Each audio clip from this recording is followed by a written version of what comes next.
mabilis at direkta. Ito ang mga pinakamalaking balita ngayong Enero 15. Senate probe sa flood control. Anomalya sa flood control, tututukan ng Senate Blue Ribbon. Itutuloy ng Senate Blue Ribbon Committee ang investigasyon sa maanomalyang flood control projects sa susunod na linggo. Sa pangunguna ni Senator Ping Lacson, sisilipin ang ugnayan ni dating Speaker Martin Romualdez sa mga kontratistang sangkot umano sa questionableng pagbili ng ari-arian.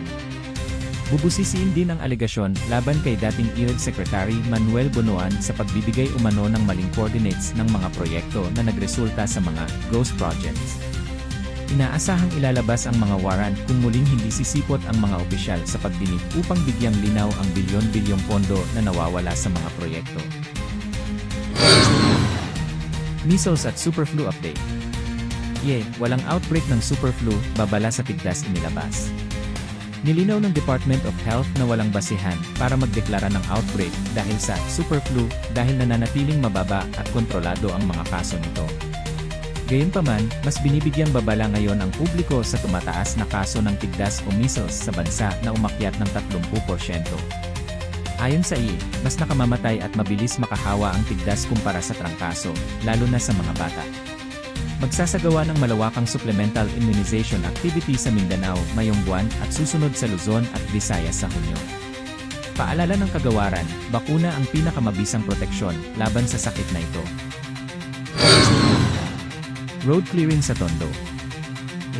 Sinuyod ang mga sagabal sa kalsada sa Tondo. Muling naging mabilis ang pagkilos ng NMA sa pagsuyod sa mga sagabal sa bangketa at kalsada sa Tondo, Maynila. Bahagi ito ng paghahanda para sa nalalapit na pista ng Santo Niño. Maraming tricycle, truck, at pati mga sto ng nagbebenta ng banderitas ang hinatak at kinumpiska dahil sa pag-upupa sa kalsada na nagdudulot ng matinding traffic. Ayon sa NMA, mahalagang mapanatiling malinis ang mga rutang ito para sa daloy ng komersyo at kaligtasan ng publiko. Hinimok naman ng mga otoridad ang mga residente na magkaroon ng disiplina at huwag nang ibalik ang mga sagabal matapos ang operasyon. Ex-SID cop sa pagpatay sa Bokal. Dating pulis SID, pulis sa pagpatay sa Bokal ng Bulacan. Nasakote sa Cavite ang isang dating miyembro ng SID na itinuturong gunman sa pagpatay kay Bulacan Board Member Ramilito Capistrano at sa bodyguard nito noong 2024. Nahuli ang suspect matapos ang isang habulan sa kalsada. Ayon sa investigasyon, ang dating pulis ay sangkot sa iba't ibang krimen bilang isang gun for hire. Higit 70 basyo ng bala ang narecover sa pinangyarihan ng krimen noon na nagpapakita ng tindi ng pananambang. Habang nakapiit na ang suspect, patuloy ang follow-up operation ng mga otoridad upang maaresto ang iba pang kasamahan nito sa nasabing double murder case. Solar Philippines kontrata kinasela. Kinasela ang bilyon-bilyong kontrata ng Solar Philippines. Binawi ng Department of Energy ang mga kontrata ng Solar Philippines na pagmamay-ari ni Congressman Leandro Levis dahil sa bigong pag-deliver ng kuryente. Umabot sa 12,000 megawatts ang halaga ng mga kanseladong proyekto, bukod pa sa multang 4 na bilyong piso. Ayon sa IE, apektado nito ang supply at target na pagbaba ng presyo ng kuryente sa bansa. Itinanggi naman ng kagawaran na may halong politika ang desisyon, sa halip ay bahagi ito ng paglilinis sa mga zombie contracts o mga proyektong hindi gumagalaw. Kasalukuyan nang ipinasa ang usapin sa Solicitor General para sa kaukulang legal na aksyon.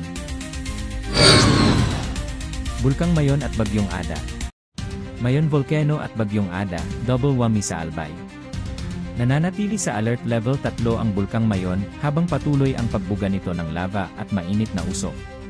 Pero ang mas malaking pangamba ngayon ng mga residente ay ang paparating na Bagyong Ada. Babala ng ENC, ang malakas na ulan ay maaaring magdulot ng mapanganib na lahar o pag-agos ng volcanic debris mula sa bulkan. Dahil dito, isinagawa na ang preemptive evacuation sa mga bayan ng Ginobatan at Camali. Sinuspindi na rin ang mga klase sa buong Albay bilang paghahanda sa posibleng banta ng baha at mudflow na maaari ring mag-isolate sa ilang barangay. Trahedya sa landfill sa Cebu. Bilang ng nasawi sa gumuhong landfill sa Cebu, umakyat sa 20 estimated. Umakyat na sa 20 ang kumpirmadong patay sa naganap na pagguho ng basura sa Binaliw Landfill sa Cebu City. Hirap ang mga rescuer dahil sa dambuhalang mga debre at banta ng impeksyon sa lugar. Batay sa pagsusuri, posibleng humina ang pundasyon ng tambak dahil sa mga nagdaang lindol at malakas na ulan mula sa bagyong Pino.